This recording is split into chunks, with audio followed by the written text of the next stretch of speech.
اللہ تعالیٰ نے بیت اللہ اور اس کے ارد گرد جنگ اور قتل و غارت کو کیوں منع کر رکھا ہے؟ مقام ابراہیم کس جگہ کا نام ہے اور اس کی فضیلت کیا ہے؟ یہ تمام تر معلومات اس ویڈیو میں آپ کے سامنے پیش کی جائیں گی۔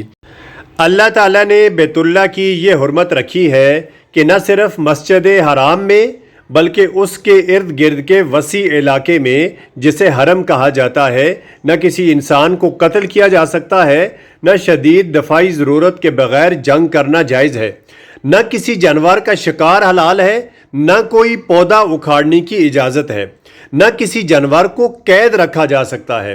اس طرح یہ صرف انسانوں کے لیے ہی نہیں، حیوانات اور نباتات کے لیے بھی امن کی جگہ ہے۔